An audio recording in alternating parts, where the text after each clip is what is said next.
All righty. You are looking live at Sold Out MetLife Stadium, where today the 16-0 and playoff-bound New York Giants will be taking on the 0-16 Seattle Seahawks. And why are the Seattle Seahawks 0-16? Because they suck. Welcome to the Gridiron.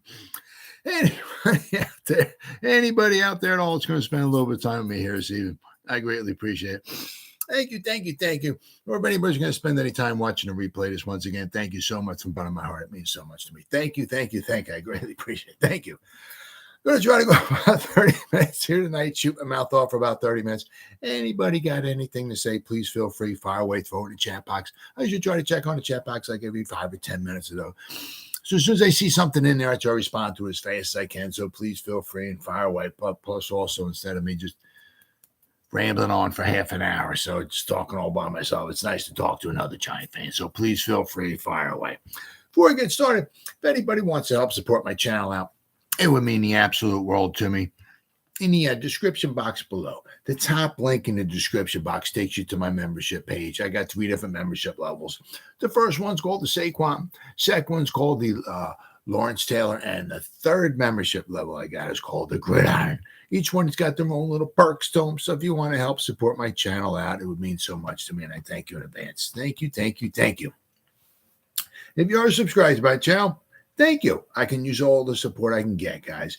But if you're not, please go down below, hit the subscribe button, hit the bell icon. That way, next time I go live or put a video out, you'll be notified. And it's free of charge. What do you got to lose, right? But if you are subscribed to my channel, thank you.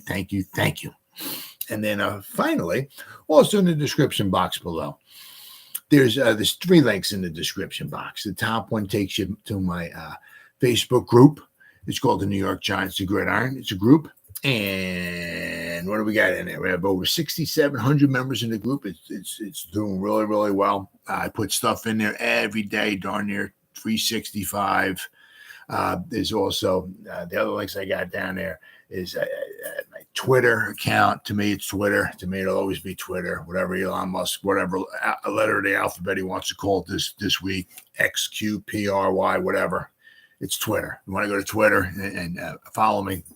Please, I try to put stuff in there every day. And then I got TikTok, too. I try to put some videos in there every day. So if you want to go and follow me there, check that out. It would mean so much to me. But the big one here would be with my Facebook group, the New York Giants, the Gridiron. It's doing really, really well. There's a ton of stuff goes in there every day. So if you want to become a member, it'd be absolutely fantastic. All right, with all that said, done and out of the way with and everything.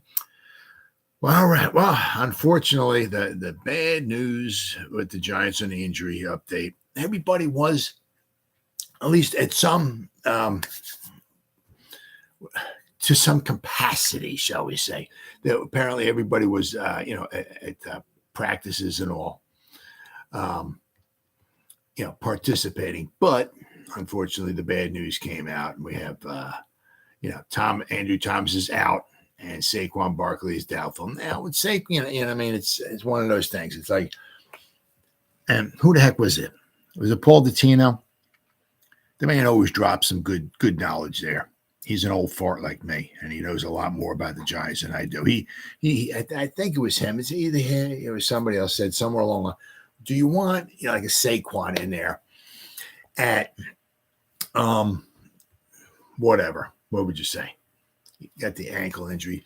Do you want him out there trying his best at like 75 or 80%? And then, of course, he goes out there and quite possibly, makes it worse, or it doesn't make it any better, shall we say. And he goes out there and he's 75 or 80%. And he goes out there and he tries, and after the game's over with, he's down to 65, 70%, whatever. So in another week, he'll be at 75, 80%. And you want him to be out there another 75, and then the same thing just keeps happening. Do you want Saquon at 75, 80% for the next 4 or 5 weeks? Or do you want, bite the bullet for another week, and then maybe next week he'll be 90%? Do you want that? He missed, But I mean, now, He's sounding like negative Nancy, and there's a lot of football left to play. Anything can happen, yada, yada, yada, all that stuff, right? All that stuff, right? But, we start putting too many, and I said, we lose this one, 1-3. Then we got Miami and Buffalo. And once again, any given Sunday, or in Buffalo's case, Monday, right? I guess, right? So any given game, anything can happen, all that stuff, which is absolutely true. Absolutely true. Does that mean the Giants are going to lose those games? Absolutely not. Do they have a chance? Absolutely.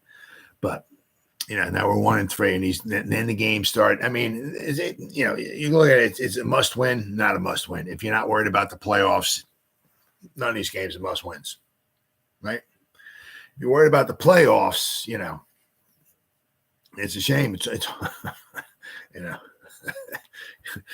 game 4 of the season. I mean, we had a game 2 of the season, was almost like a must win, right? So that was game 4, almost a must win. I mean, same thing with Andrew Thomas. Now the hamstrings. Holy cow, right? I mean, hamstrings. I had a hamstring once or twice, but of course that was about 3,000 years ago when I was in like high school and all that stuff and everything.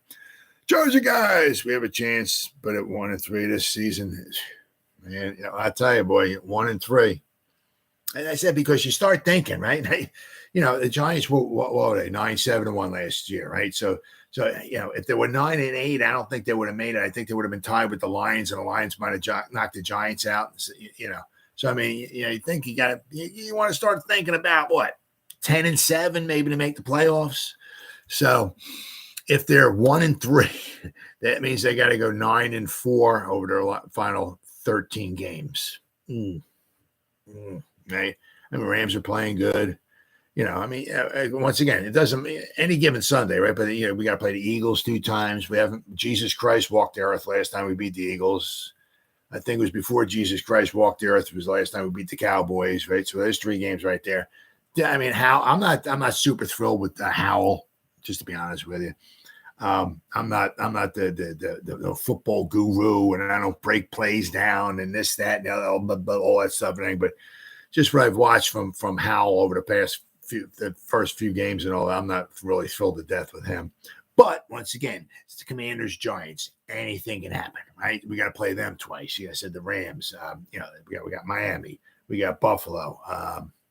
Hey, the Jets. There ain't gonna be no walkover. I'm not exactly thrilled to death about Wilson, but so we got to go. We have to pretty much almost go 9-4 over the final 13. You start 1-3, and you got to go 9-4, and you're asking for a lot. You're asking for a heck of a lot. But it's like when Andrew Thomas and his hamstring. Do you want him to go out there and give one for the Gipper, and then he pulls it, and now it's even worse. Now he might be out for 4 or 5 weeks or so. So unfortunately, it looks like we're going to have to bite a little bit of the bullet to hopefully we'll take 1 step back, and hopefully maybe we can take 2 steps forward next week. Maybe. The performance of this group, the players. Well, I'll tell you, so basically, if you look at the pretty much the 4 quarters against the Cowboys, pretty much, give or take pretty much 4 quarters against the 49ers. I mean, the first 2 quarters against the Cardinals. So we've played 6 halves so far. I mean, 5 of the 6 halves are not home, nothing to write home to mommy about. Let me tell you what. Oh my goodness. All right, so let's see what do we got. Andrew Thomas is out. Saquon Barkley doubtful. Yippee-ki-yay, mother, you know what. All right.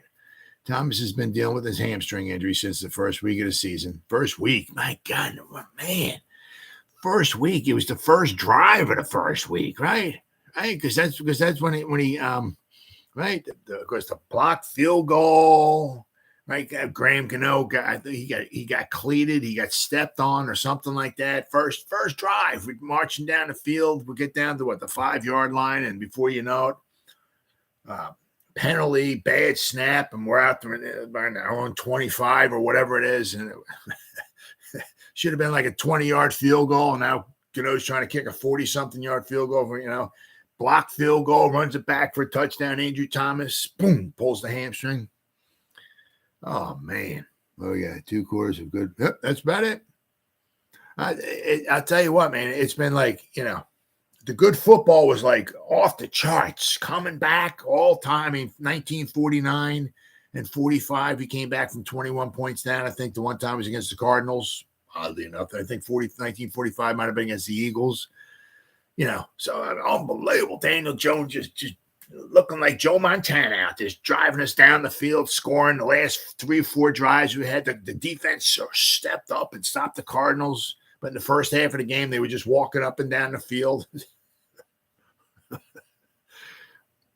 Man, it's like we got no identity here.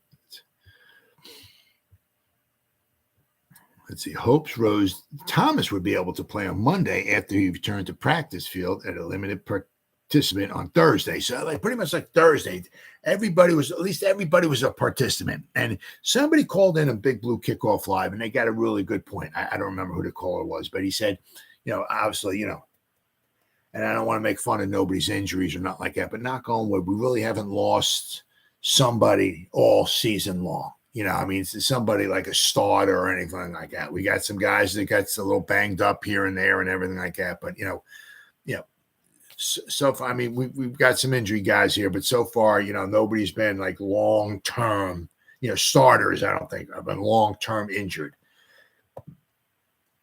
So it looks like we're going to have a Zudu, right? And Bredesen, but at least we're going to get Bredesen back. So that's cool. And then we got Michael Schmitz, McKeithen. Dying to say, hey man, I'm pulling for him. Hope he can keep it up. And of course, Evan Neal. I like it. I like it. We got Neal in there. Bredesen's young. Schmitz, McKeithen, Azuda. Holy cow, what a young lineup. Even if you got Thomas in there, wow, what a young lineup. The problem is this is the 4th different lineup we've had. Every week we've had a different lineup in there, right? Because the first week, McKeithen wasn't in there the first week. Azuda wasn't in there the first. It's like, whew. And it's tough to get some kind of them to gel together when every week you got different guys in there. It's really, really, really tough. Dave also reported that status of Barkley ankle won't be decided until before the game on Monday night. Barkley is listed as doubtful. Dable said the Giants will take it right up to the game time to make a decision about him. Edge rusher Azeez Ojulari out the last 2 games with a hamstring is not on the injury report and will play. Cool. Because without question, to me, Azeez is, he's our best pass rusher, right?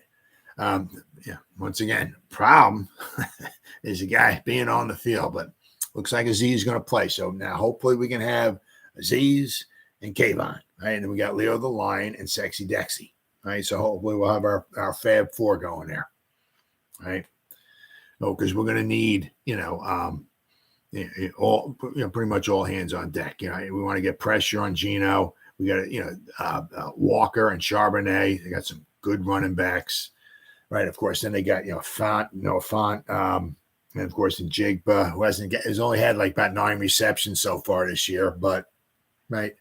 But then Metcalf and Lockett. So let's not forget about Font or Jigba, because if the Giants maybe try to work their magic and try to control Lockett or Metcalf or whatever, that might leave one of those other guys open. But don't forget about Lockett. I think he had a nice reception last year against us in the game that we had last year in Seattle.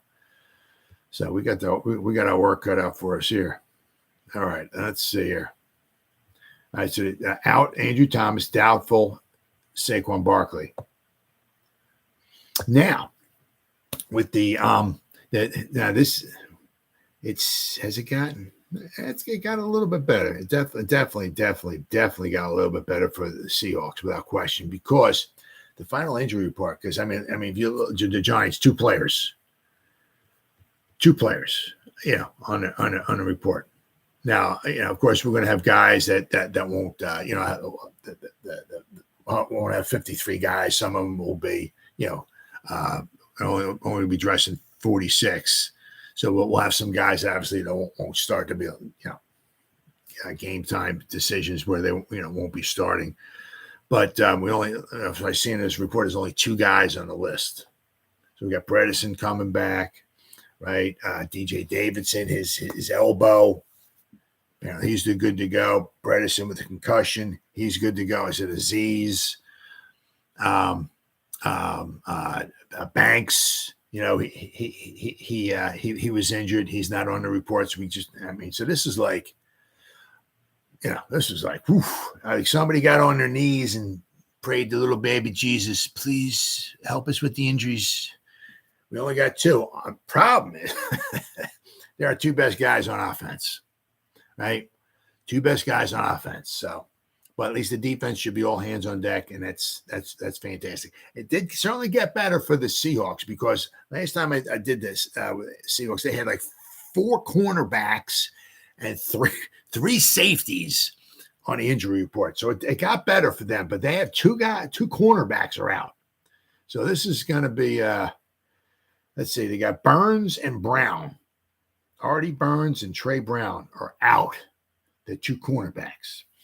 Doubtful, Kobe Bryant with the toe. So they might have 3 cornerbacks who are doubtful. Now, let's not forget, I forgot what Andy Dalton had. He threw like 58 times, but he had over 350 yards passing. And now this is Carolina. All right. So he was able to march him up. They didn't get much in the way of running, but he was able to march him up down the field quite a bit through the passing game. So if Andy Dalton can do it, hopefully Daniel Jones and our weapons can do it because we got better weapons than the Panthers do. And I'll take Daniel Jones over Andy Dalton. But they are getting Adams back. And they had 3 safeties on their injury report. I don't see any safeties. No mas safeties. So apparently all their safeties look like they're good to go. Charles Cross with a toe, he's doubtful. And as I said, Kobe Bryant with his toe, he's doubtful as well too. So they might be without Cross. Questionable. All right. They got Jones, their defensive end, with a hip. Hall with a linebacker. He's got a knee. Noah Fant, his knee. He's questionable. Evan Brown and Will Dissly. They're all questionable. So, I mean, they got, they have their own injuries. Okay. So this is one of those rare times that as I said, this is the 3rd season I've been doing this. I started this March of 2021. So I've been doing this for about 2.5 years. But so I did all 2021 season, all 2022 season. Now we're in 2023. And this might be the first time I can remember that the other team had more injuries than the Giants. And it's like, it's almost by far because the Giants only have 2 guys on their report. I don't remember seeing 2 guys on a Giants injury report ever. And I said, it's only my 3rd season. We're not going back to 1982 or nothing like that. But I know 2 guys. But as I said, the problem is they're our best 2 guys on offense. I mean, with Saquon back there, you can do a lot. You can, whatever. You can hold the line, the play action, hold the linebackers. You can run a pass. Saquon's been improving his pass blocking, so you keep him in to help protection. If need be, he can go out in the pass pattern, although they really haven't been getting him that involved in the pass. But I mean, he can run the ball. He can block.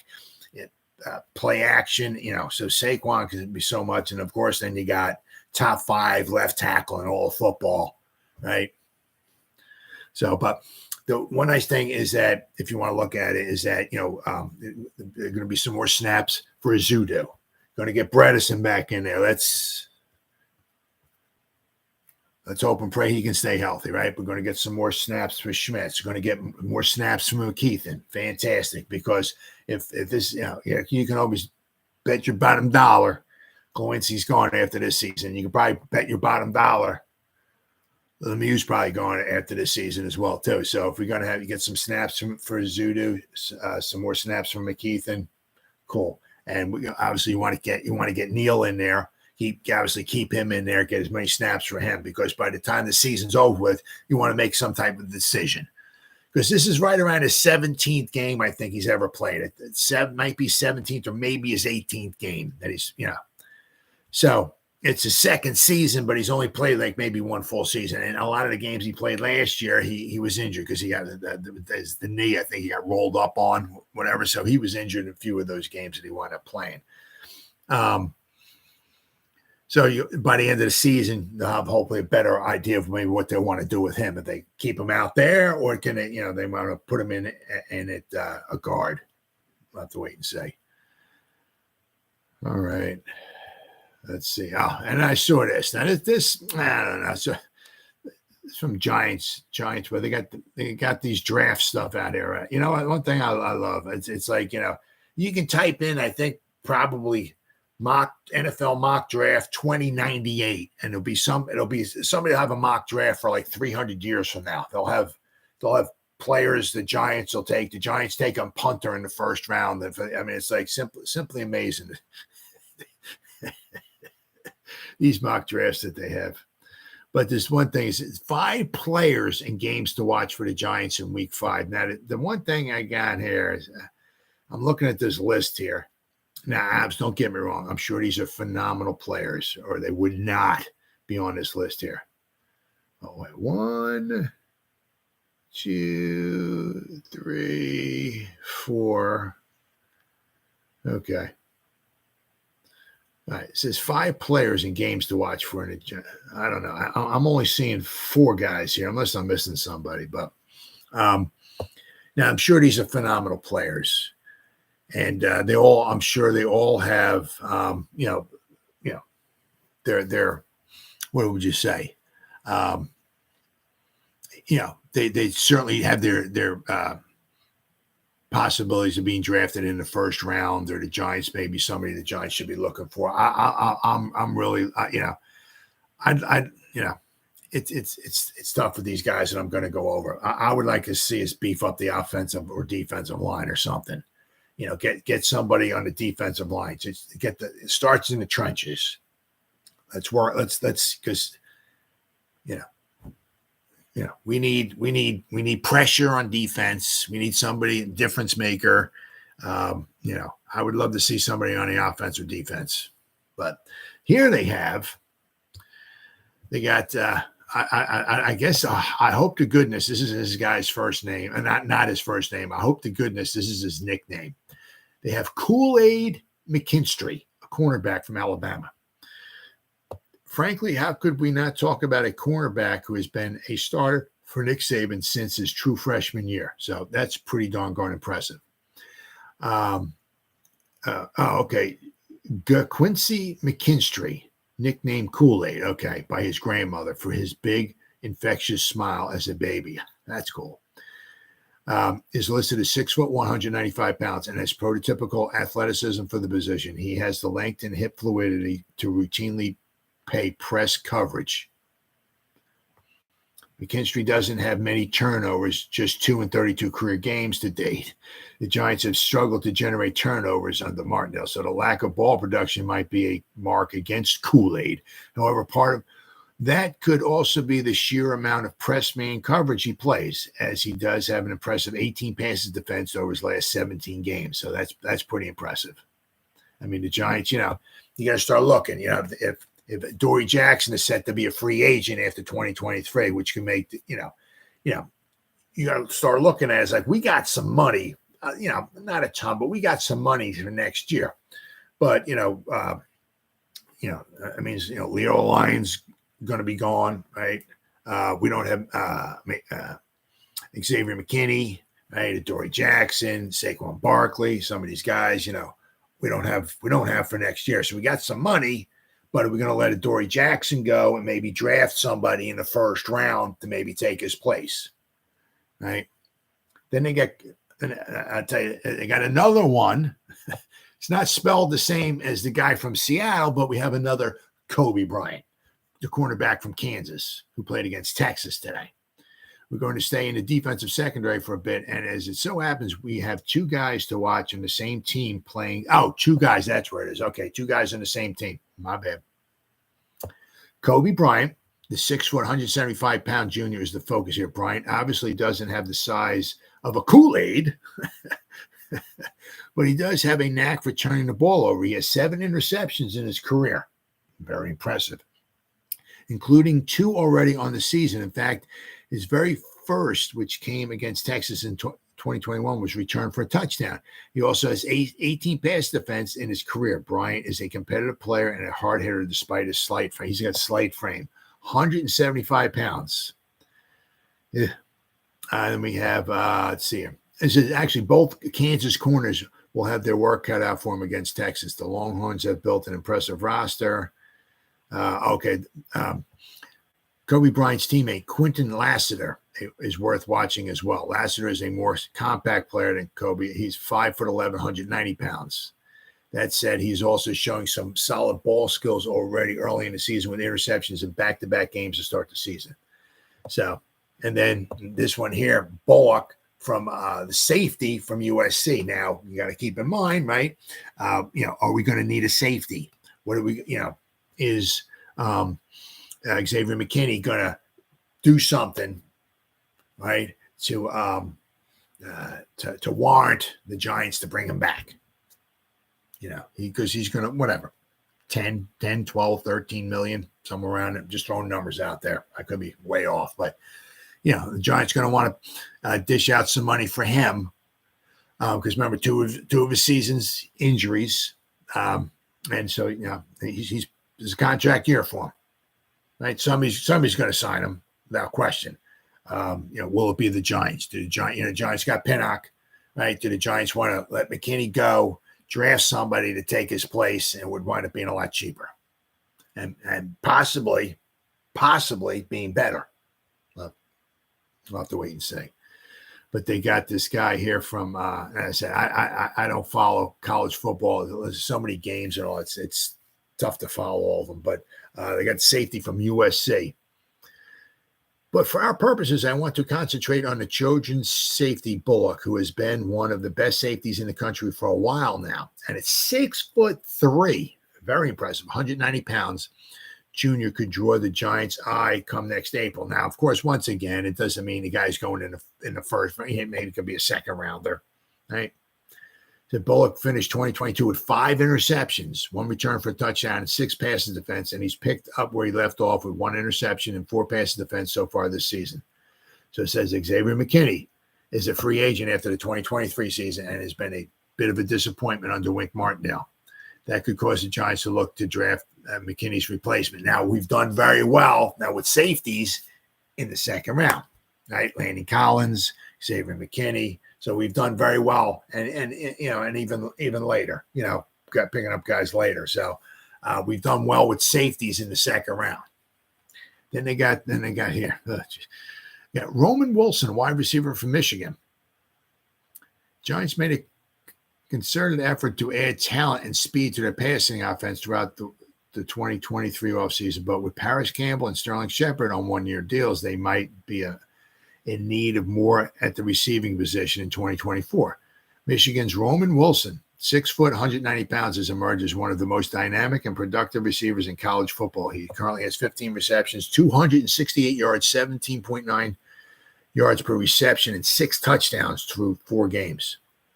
So, I don't know. I would love to see the Giants do something, on the lines. I would love to see, offense, defensive line. Do they think, after the season's over with, do they think they have their offensive line figured out? We got enough young guys on this line. We're not worried about losing anybody, no free agents or nothing like that. If we have, obviously Thomas, right? And we got Bredesen, Michael Schmitz, Neal. Then we got McKeith and Nazudu, right? We got can we win with those 6 guys? And then we get some guys behind them. Can we win with those 6 guys? Or do we think we need to go someplace else? Also, I'd like to see, something on the defensive line. And, if there's a stud there on the defensive line, I would love to see a stud. Just take us on the defense, a disruptor, somebody that good against the run. Somebody that gets some pressure on the quarterback, something like, I would love to see something on the defensive line, because one of the things is that you can look back, our four Super Bowl wins, right? I mean, we always had guys that could, we had good, solid defensive line. We had guys that could get pressure on the quarterback, right? Well, we had, 20 in 2007 was Michael's last season, but we had Michael and OC and Justin Tuck. Of course, then in 2011, we had Tuck once again, but JPP. So we had some guys that could get some pressure. Of course, then go back to 86 and 90 with Lawrence Taylor and Leonard Marshall. So we had guys that got pressure the quarterback, disrupt the and we're not really seeing that. So I would love to see us just start beefing up one. Take the first pick and do something with the offensive line or defensive line. We have imposters. Well, I'll tell you what, I'm anxious to say I love Azeez, really love him. It's just the guy can't stay healthy. I mean, it's just such a shame. And from all, I don't talk to the guy or nothing like that, but from all I forgot who it was. It was a Big Blue, or it was Patty Traina or something like that. One of those guys they were talking about. He's such a nice guy. He always got a kind of smile on his face, even when he's injured. Maybe a positive attitude and everything. Nice guy you want on your team and all that. But the guy can't stay healthy. It's such a shame. But I mean, if he can stay healthy, boy, he's really good. He's really, really good. But I said I would love to see. I just start. Because, I mean, when was the last time, our offensive line or our defensive line was just so good, it just took over a game. Yeah, I mean, right? Man, when was the last time, like Sunday Night Football or Monday Night Football, whatever, the announcer was just like, whew, man, I'll tell you what, when you got the Giants offensive line, you can do anything. Man, they're just taking over the game. Man, it's scary out there. Has that ever been said? Giants offensive lines and scary? Have that ever been in the same sentence? Right? I mean, we got to go back, 10, 15 years? Man, that giant front wall, man, the pressure, stopping the run, and it's just a pressure from multiple guys. You know what I mean?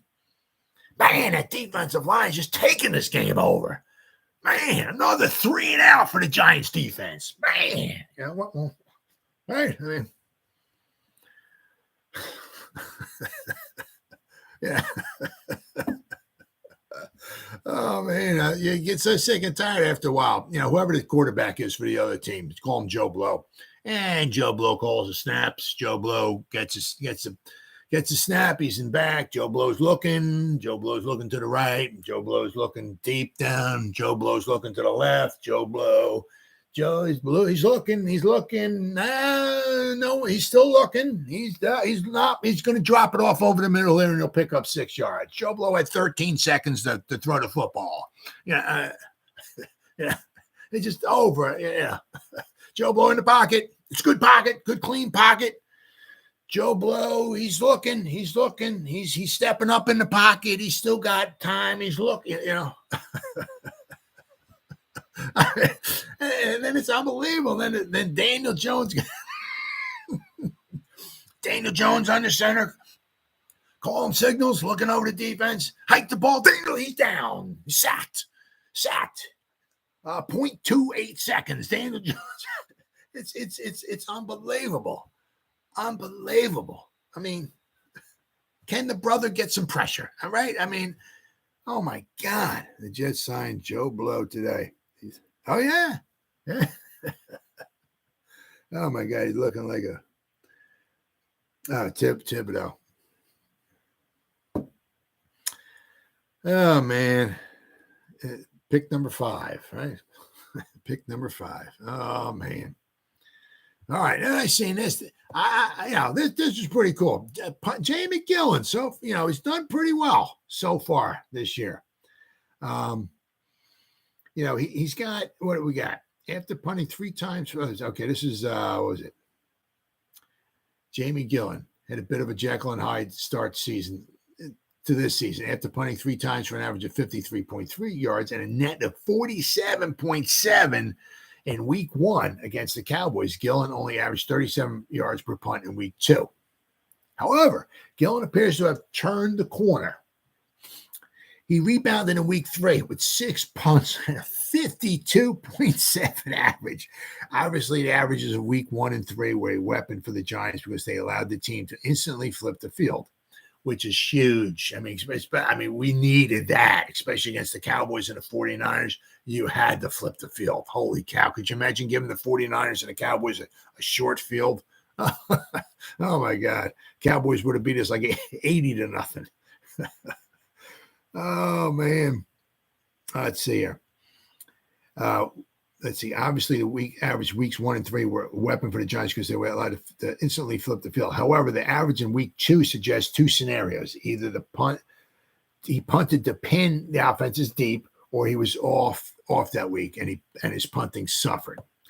We just try to do some things that he feels comfortable with in practice and the games. According to McGahee, being comfortable is key to Gillan's production. The Giants appear to have helped Gillan get comfortable by incorporating the rugby kicking style in select situations. Not every situation, but some select situations, and a couple of them really work well. Gillan has 2 punts this season that have eclipsed 60 yards, one of which came against the 49ers when the team was backed up both, and they executed the rugby style. Gets the ball, right? Runs to his left and just kicks the ball on the run. And he had 2 good punts so far. I mean, it's not like he's kicked 60, 10, 60-yard punts so far this year, but a couple of times he's done it. It's been very, very successful. And McGahee was saying he's been playing rugby since he was like this big. So he gets the ball out of his hands faster that way than he does the conventional way, because it's just muscle. You don't even have to think about it, right? It's like tying your shoe. You don't bend over and tie your shoe. You think, do I got to swoop and whoop, or what do I tie the knot with? No, you don't even think about it. You just do it. Let's see, Jets signed Joe. Are you pissed at who? The Hammer, the Scottish Hammer. But McGahee was like, the punting at rugby style, right? Because he's from Scotland, right? Okay, Von. Oh. Yeah, you and a lot of people, I think. But he's kicking it, the rugby style. It's like so normal to him. It's certain points in the game that we feel comfortable with him out there, and certain situations and down and distance that will do it, the rugby punt. But for him, he feels comfortable with that. The early results have paid off for him. Now, of course, the one problem the Giants have had sometimes is Gillan wind up booting one really far and he out-kicks the coverage. So the guy, he can punt it 60 yards, but if you kick it on a line drive, the guy catches the ball and he's got like 15, 20 yards before the gunners get down there. So the guy gets a good head start and he can make the guys miss. McGahee said he's kind of found the rhythm and we just want to keep him on the same path, McGahee said. Just keep staying in the flow of the game, staying in the moment, and just making sure that he's executing at a high level. So we've just got to do our part as a cover unit and a protection unit to help him. And he's just got to do his job as a punter. So, he's got the leg. He's got the leg. I'm dying to see some more rugby punts. But it's not like all the time. It's just not like every time we're in punting situation, he's going to run to his left and rugby punt it. But certain situations, he's going to do it. So, he's averaged, is so far been pretty impressive so far. He's got a leg. He's got a heck of a leg. It's just, obviously there's also been other punters in the past who have had good legs and don't make the best of punters. Just because you can kick it far does not mean you're a good punter. You want to get that timing, the timing down. So when the ball's on its way down, that's when the gunners arrive, So too many punts like this, not good. Because now the guy catches the ball here and the Gunners are way back. Gunners like got 15, 20 yards to go before they even get to the returner. Not good. Not good at all. All right. Let's see here. Then I seen causes for concern for the Giants week 4. Oh, yeah. Injuries. Well, the Giants, I don't know. This one there, the guy, who is this? Giants from Giants Wire. Injuries. Well, I mean, Giants only got 2 guys listed that I saw. Unfortunately, they're the best 2 guys that the Giants have on offense. Andrew Thomas, Saquon Barkley. The 2 studs of our offense are probably not going to be playing. So the Giants are without their 2 best players in week 3 in Saquon Barkley and Andrew Thomas. Thomas missed his 2nd straight game. Even if the Giants expected to get both players back, they may not. No, they're not going to be. And the problem is, as I was just saying earlier in this video, do you want Saquon to come in at 75, 80%, not make his ankle any better, go around, running around out there, and now the next week he's 75, 80%. And then just keep doing that over and over and over for 4, 5, 6 weeks. Do you want a 75, 80% Saquon for the next 5 or 6 games? Same thing with Andrew Thomas. You want him to do something to his hamstring where he's screwed for the next month or so, So the Giants were also without Azeez Ojulari last week for the 2nd straight week, but the pass rush will be key for Big Blue in this one to make Geno Smith uncomfortable behind the line of scrimmage. Hopefully the Giants' injury problems are getting better, but it still may be a lingering issue in this one. Well, I mean, they have the 2 guys. They have to make the best with Breida and Brightwell and Gray. They got to make their best of it. Another cause for concern: Daniel Jones in primetime. Now it's just not Daniel Jones. Of course, it's everybody else. But Daniel Jones has gone 1-12 in his first dozen primetime games in the NFL. He will undoubtedly need to play well on Monday to silence the critics. Jones' primetime reputation is among the worst in the league and something the Giants will have to prove on Monday night. You got that right. Tackling issues. Oh yeah. They came to the forefront against the 49ers. Monday night's game feels like one of the defense that will have to come by clicking on all cylinders in order for the Giants to come away with the victory. Sure, Xavier McKinney may have downplayed the Giants' tackling issues early in the week, but they lead the league in missed tackles with 29 missed tackles after 3 games. When you lead the league in something, you don't want it to be in missed tackles. When the Giants defense was playing well last season, they were not missing tackles, especially not to the glaring degree that they are so far this season. Now, last year, they, once again, all I'm saying, according to Pro Football Focus, whether you like Pro Football Focus or whatever like that, they graded out the Giants as a very good tackling team. Not the best, but it was not a huge liability for the Giants. The Giants did a very good job last year as far as tackling. And, they are not, once again, it's only 3 games, but it's something that they have to, sorry, I got to move my legs. I got to move my legs. Randy's laying on my legs here, and I got to try to move it. All right. But they did have, now good old Wink Martindale is talking about the Giants had, they had some tackling drills and all going on this week. Giants defense put through the tackling circuit on Thursday. So they set up a bunch of different situations and drills and everything like that for the Giants. Like, I guess, maybe pushing a guy out of a bounds, maybe one guy maybe holding on to somebody and maybe somebody else coming in and punching the ball out. So they had a lot of different situations where the Giants, went through as far as tackling. But, I mean, some of it, it's kind of like you just shake your head a little bit. It's kind of like, some of these guys have been playing football since they're 6, 7, 8 years old or whatever. So, some of these guys have been playing football for a long time. It's like, do we really need this? Is how you tackle a guy if he's going to give you a stiff arm. Here's how you want to tackle a guy. I mean, they were also talking about a lot of guys were trying to arm tackle, maybe not bringing the shoulders, you want to bring the shoulder in and then wrap up. They were talking about that, but some of it's a want-to thing. It's an attitude thing. So We showed the guys how to tackle on Thursday. Okay, that's good. The Giants missed 16 tackles during the contest against the 49ers. They missed a total of 29. Oh, okay. They missed 29 tackles or 31 tackles. It says this season, depending upon which metrics you use, because I've seen the two different numbers. That the Giants missed 29 tackles or 31. That means the Giants defense is anywhere from fourth worst to the worst in tackling in the NFL. It's led some, including team great Tiki Barber, to question their effort. Yep. Despite all of that, safety Xavier McKinney told reporters earlier this week that tackling wasn't something he was stressing over. Okay. All right. I don't know how you're going to get guys down on the ground if you're not going to tackle, but okay.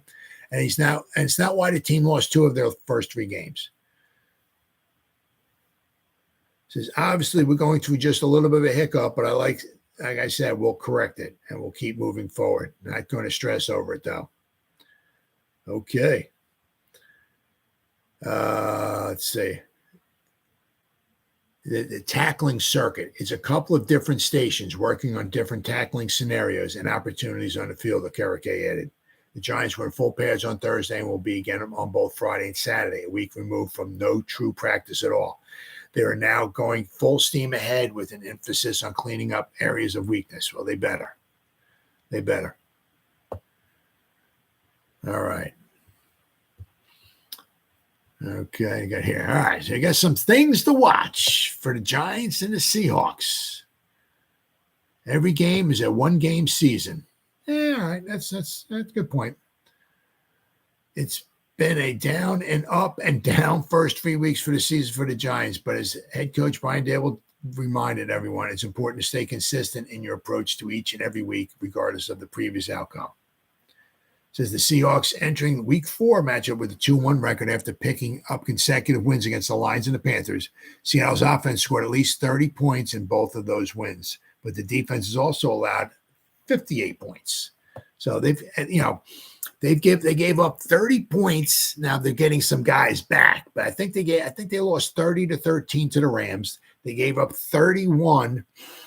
Right? Was it 31 to the Lions? I think they won 37-31. They beat the Lions in overtime, and then they gave up, it was like 27, somewhere around there, to the Panthers. So they've been giving up some points. All right. Now, even though they're getting Adams back, Adams going to be on a pitch count. Adams not going to be in total 100% football shape. So he's only going to be in there for so many snaps. So we can move the ball on these guys. You're telling me I got a chance. That's what I'm telling you. We got a chance to move the ball. All-time series, the Giants and the Seahawks have met 20 times, and the series is split 10 wins apiece. The Giants hold a 2-game advantage at home. The Giants have won 6 games at home and 4 on the road. Of course, the last meeting that they had together was the Giants lost 27-13 in Seattle. The meeting marks the 3rd primetime matchup in 4 weeks for the Giants in their first of 3 Monday games this season. The Giants will host 2 Monday night games in the same season for the second time in their 54-year history on Monday Night Football, and the second time in 4 years. I mean, it was weird that for the longest time, the Giants, hosting a Monday night game. I mean, that was like, to this day, I have no idea why. Absolutely not. Monday Night Football started in 1970. 1970, the Giants played in Philadelphia. 1971, they played in Dallas. 1972, they played in Philadelphia. 1973, they lost 40-6 to the Rams in Los Angeles. 1974, they said the Giants absolutely blow when you're putting them on Monday night, right? So first 4 games all on the road. It's 1975. They played Buffalo in Buffalo. 1976, it wasn't nothing. Thank goodness, because we stunk. 1977, we played in St. Louis. We lost, I think, 28-0 to the Cardinals. 1978, there was nothing. 1979, we played in Washington. I think we lost 27-0 to the Redskins. 1980, I don't think it was not. 81, I think we played against the Eagles and the Packers, or it was the Eagles in 80 or Eagles in 81 or something like that. Like the first 10 games the Giants played on Monday Night Football were all on the road. I have no idea why. They just, for whatever reason, they would not play. And it might have been the same thing with the Jets. The Jets played the Packers. They played in Oakland. I don't know what it was. They just would not play Monday Night Football in New York. No idea why. Even when the Giants stunk back in the 70s, they always played them on the road. Hey, it's 1970s. Let's put the Giants on the road against the Rams. That ought to be a good Monday Night Football game, baby. Right? And they lost 40-6. I mean, come on, man. I don't know what it is, but they just went. Finally, it's like 81 or 82. The first home game on Monday night was against the Packers. And then for some reason, in 1983, they gave the Giants 3 Monday night games. And the Giants, they were 3-12-1 that year. And they gave them 3 Monday night games. The Lions, the Packers, and the Cardinals. And the Cardinal game was one of the worst Monday Night Football, absolute toilet bowl games of all time. Went overtime.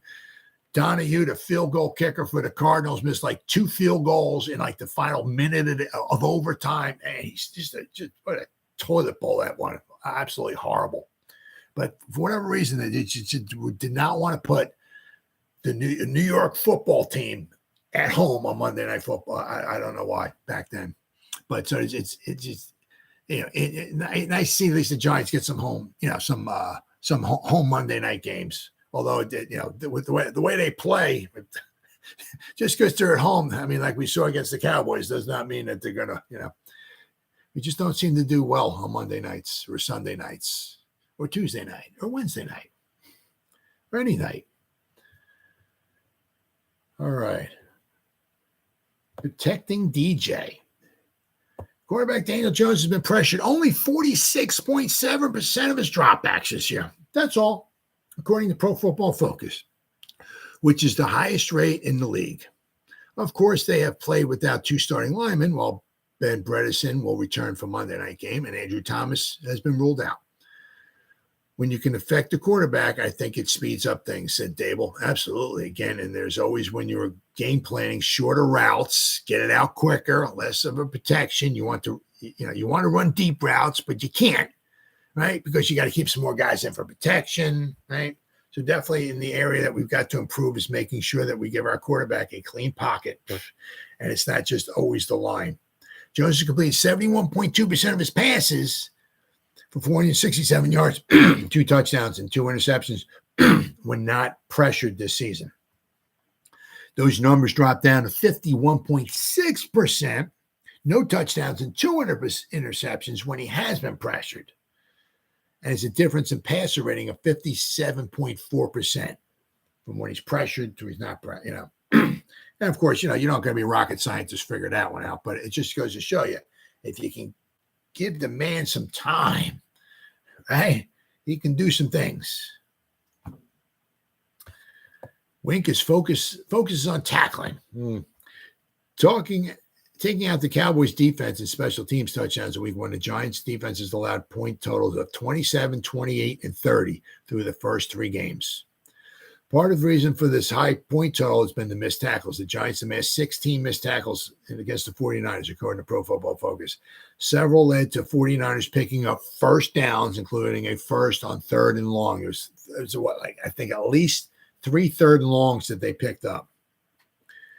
The increase in missed tackles led to defensive coordinator Wink Martindale focusing on that area in practice this week. So he said something like, he said, here we go.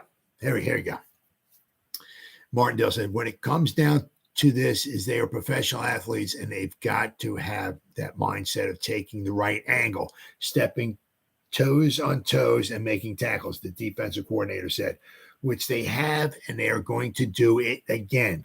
Like I said, the San Francisco game was the biggest game where they came out, and then all of a sudden there is a wildfire that we can't tackle. And he said to this talking to the media, he's looking at him. He's like, come on out on Monday and chart them. Chart the missed tackles or chart the tackles or whatever it is. So Wink is, how Coach Fossil, he said this team's going to the playoffs.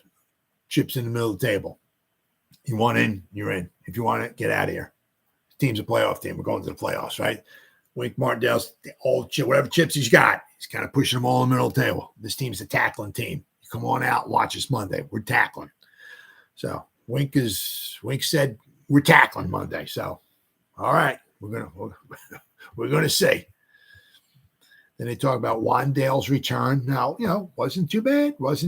Although we couldn't get him down the field very far. Wandale Robinson returned to action last Thursday in his first game back since suffering his torn ACL. The second-year receiver ran 8 routes against the 49ers and was targeted 5 times, catching 4 of them, but only for 21 yards. While he was only on the field for 11 snaps, Robinson was grateful to be back with his teammates. I mean, he was only on the field for 11 snaps, but that was darn near 25% of the snaps the Giants had because they only had like 45 plays on it. I mean, I don't know what you're planning on doing with 45 plays on offense. I mean, how many points you plan on scoring? Just, my goodness. We need to flush that game. Seattle's pass defense currently ranks 31st in the league after allowing 984 yards in the air through 3 games. Almost 1,000 yards in 3 games. All 3 opposing quarterbacks have thrown for more than 300 yards, all of them, while 4 different receivers have topped the 100-yard mark. 4 different receivers against the Seahawks defense, so including at least 1 in every game. Robinson knows it will take a team effort for the Giants to pick up their second win this season. So can we give Daniel Jones some protection, right? Give him some time in the pocket. And I think we'll be able to move the ball. I think definitely we can move the ball here. McFadden's strong start. Inside linebacker Micah McFadden is coming off perhaps the best game of his young NFL career. The 23-year-old linebacker registered 10 tackles, 9 solo against the 49ers, including a career-best 4 tackles for loss. Now, he also made up a little bit because, again, against the Cardinals, he missed some tackles. So he went from he went from the outhouse to the penthouse, from the Cardinal game to the 49er game. He was there. He had a bunch of opportunities, but he missed some tackles against the Cardinals. But he did play well. He was one of the few shining stars in the 49er contest, that's for sure. McFadden has now registered double-digit tackles in 2 of 3 games this season and never topping 9 tackles during his rookie campaign. He's been on the field with 74% of the team's defensive snaps after playing just 39% of the snaps last season. And let's not forget, I think he was the only rookie last season for the Giants. The whole season, he was not injured, right? Or he might have had a little banged up here or that or whatever, but he played in every game. So, yeah. He looks like he's getting better. He likes to bring it, and he looks like he can stay healthy. So, he's made a marked improvement from his rookie season to his second season. So, keep your fingers crossed. Looks like, hopefully, I'm not saying we got a Hall of Famer here, an All-Pro or nothing, but looks like Mike McFadden hopefully is a darn good pick for the Giants. Darn good pick, especially a later round pick. You got to have those guys. McFadden's 5 tackles for loss are tied for the second most in the NFL entering week 4. Minnesota's Daniel Hunter has 7. So he's got 5 tackles for loss. So he's tied for second most in the NFL. Very, very impressive. Very, very impressive. But we have the Seahawks entering week 4 with one of the league's best running back duos in Kenneth Walker and Zach Charbonnet. Walker, the second-year back, leads the team with 47 rushing attempts for 204 yards, 4.3 yards a carry, and 4 touchdowns, in addition to 8 receptions for 73 yards, 9 yards a reception. Walker was named NFC Offensive Player of the Week after he totaled 156 yards from scrimmage and 2 rushing touchdowns in last week's win. Yeah, he was very good last week. Charbonnet has registered 16 carries for 73 yards, 4.6 yards a carry. But it's coming off his most productive game as a pro, where he finished with 46 yards on 9 carries for 5.1. So, yeah, we got our work cut out for us. They got some guys who can run the ball. Let's see. They're also talking about Okay, Jamie Gillan here, lost in the shuffle. Last week's defeat was the standout performance of the Scottish Hammer. The fifth-year pro punted the ball 6 times in San Francisco and averaged 52.7 yards per punt. They also had quality airtime, which is huge for him. I mean, would be, as the 49ers were able to record just 28 total return yards on 6 opportunities. So that's pretty good. He's good for an average of 48-yard punt net yards for the Scottish-born specialist, the Scottish Hammer. Gillan's performance earned him a spot on the Pro Football Focus Team of the Week. Nice. Very, very nice. The 26-year-old has gotten his season off to a good start, and last week's performance was the second time in 3 weeks he's averaged over 52 yards per punt. On his 3 kicks against the Cowboys in week 1, Gillan averaged 53.3 yards per punt with a net average of just below 48 yards per punt. So you got a net of 48. I mean, holy cow. That's freaking fantastic. Now they're talking about, of course, the Seahawks passing game, right? Seahawks offensive currently ranks 4th in the league in points and in 17th in yards. Following his breakout 2022 campaign that saw him lead the NFL in completion percentage and take home the Comeback Player of the Year award, quarterback Geno Smith is off to another solid start. Smith has completed 68.9% of his passes, 736 yards, 4 touchdowns, and only 1 interception. Good for a passer rating of 98.2. So, Seattle's leading receiver is DK Metcalf, 6'4", 235-pound wideout. What a freakish, oh man, what a beast he is. He has 15 receptions, touchdown, and on 19 targets. 15 receptions on 19 targets. So if the ball's going his way, he's got a good chance of bringing it down. Right behind him is good old Tyler Lockett, who is holding 13 receptions for 103 yards and 2 touchdowns. Jackson Smith and Jigba has limited role so far, has 9 receptions. Noah Fant, Colby Parkinson, and Will Dissly have combined for 19 receptions. So that they got some guys. Giants got some guys too, right? But we don't have a DK Metcalf. The Seahawks defense heads into week 4 ranking 29th in both points and yards allowed. And the reason why it's the yards allowed is because the passing yards allowed that they give up. Their defense, their run defense is very impressive. Let's see. It says, of course, Bobby Wagner, leads the team with 33 tackles. 18 of them came in he had 18 tackles in the season opener against the Rams. Wagner has yet to miss a defensive snap for the Seahawks this season. Witherspoon, right? Their cornerback is the newest member of the young but talented Seattle secondary. He joins cornerback Woolen, who made the Pro Bowl as a rookie last year and finishing with a league-high 6 interceptions. Woolen missed the Seahawks Week 3 win, but looks to be ready for Monday outing after practicing fully throughout the week. Julian Love has been starting at strong safety, while Quandre Diggs, a Pro Bowl in each of the last 3 seasons, has been the team's starting free safety. However, the Seahawks will get Jamal Adams back this week, and he'll be on a pitch count after the veteran safety suffered a season-ending quad injury in the opener last year. So they're going to be getting some guys. They'll be getting some guys back on on their defense. Especially in the secondary. So, but I think without question, we'll definitely be able to move the ball against these guys. Yeah, we got to give. It's not the Cowboys pass rush. It's not the 49ers pass rush. So, I think we'll be able to do some damage here. And a lot of it also it's like, the theory, Einstein theory of relativity, right? The longer you can stay on the field, the more you make those guys tired, right?